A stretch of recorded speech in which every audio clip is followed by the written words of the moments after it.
Hello everyone, I'm Gloops and welcome to my first ever Paint With Me video. Today, I'll be walking you through my process on how I paint a watercolor portrait.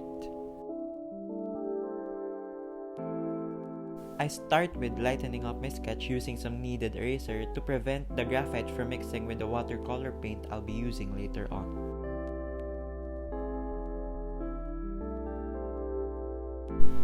Here, I'm just trying to apply some clean water on the surface because I will be using the wet on wet technique.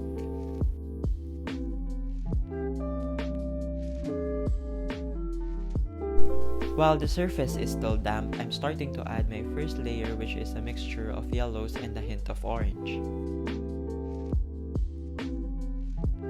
I make sure that the first layer or the base tone is very light and it's well diluted so that it will be easier for me to add more warmth and more shadows.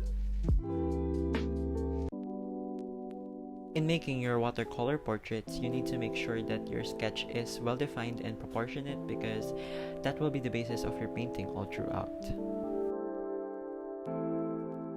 In this part, I'm just trying to add warmer tones to the painting simply because we're not naturally yellow, so you really have to have that warmth and it just makes your painting more alive.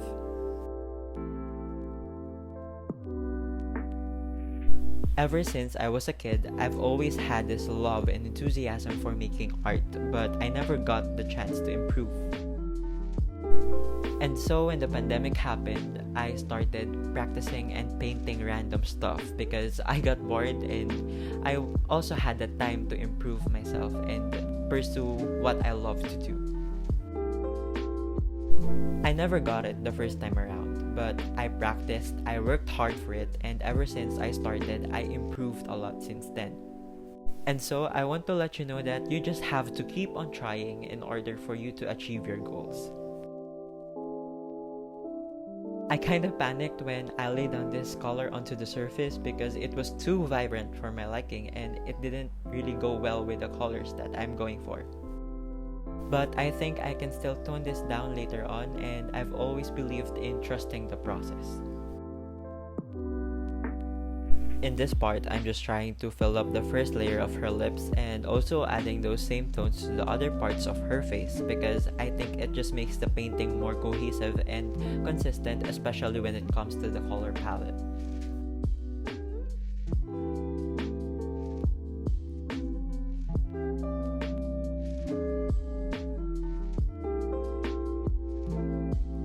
Next thing I do is to add the shadows to the eyes, and while letting that dry, I'm starting to fill up the first layer of the hair.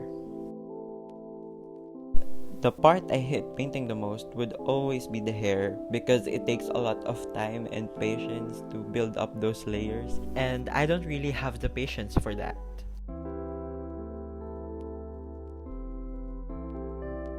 One thing that I think helped me improve a lot is by joining different art groups in different social media platforms like Twitter, Facebook, and Instagram.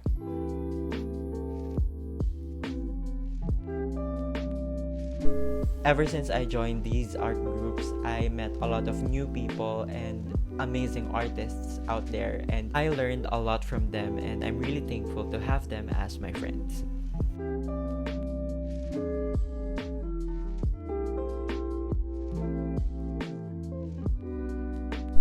Here, I'm just adding some initial shadows, which is a mixture of brown and some magentas.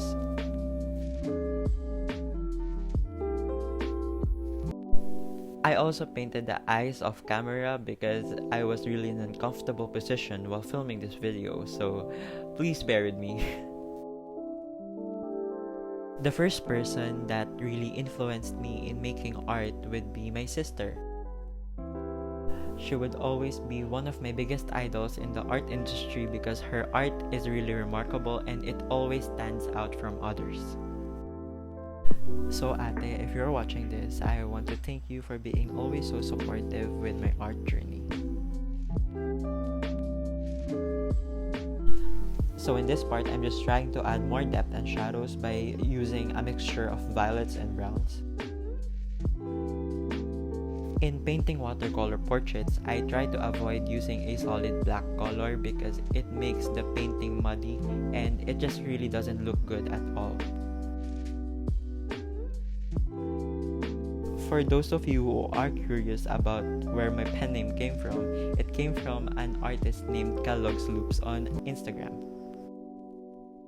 When I was just starting to try watercolors, I also started to recreate some of the famous artists' watercolor paintings, and one of them is Kellogg's Loops' work. My version of his painting didn't really go that well and how I envisioned it. So my friend jokingly said that, "Is it okay if I call you Kellogg's Loops? You're like the local version of him." Going back to our painting, I'm just adding more shadows and depth to the painting as usual. And for me, blending is really the key. Going back to the hair, I'm just adding more layers so that the face would pop out even more.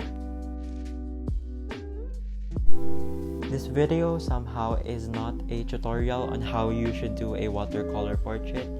I just want to share how I do it, how my painting process is, because I really get a lot of questions about how I paint a watercolor portrait.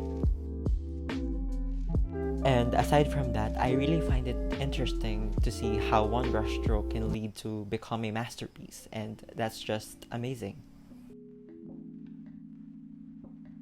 Now I'm just adding some darker tones to her hair, and you can also see me put a hanky under my wrist because when I was just still starting with using watercolor, I tend to mess up my whole painting and paint would go everywhere. And that is all because of my sweaty hands. You know, I kind of find it ironic that I use a water-soluble medium when I have sweaty hands because I can quickly mess the whole painting up. I guess it kind of helped me overcome my carelessness, and it also taught me to be more careful in where should I place my hands in when I'm painting.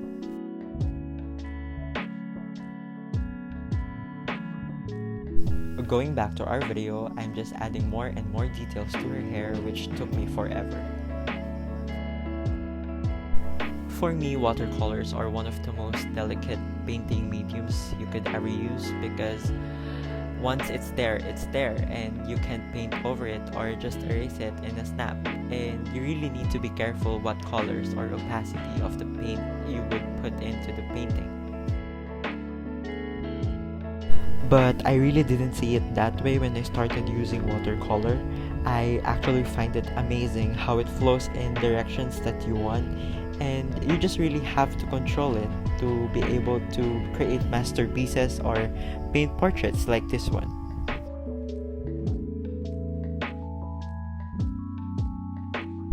Okay, it's not a Kellogg's portrait without the excessive highlights. If you all can tell, I love adding highlights to my watercolor portraits because it really gives the life you're looking for in a watercolor painting. And here's a closer look of our finished portrait. Thank you so much for watching, guys. If you like this video, please do give it a thumbs up and please subscribe to my channel.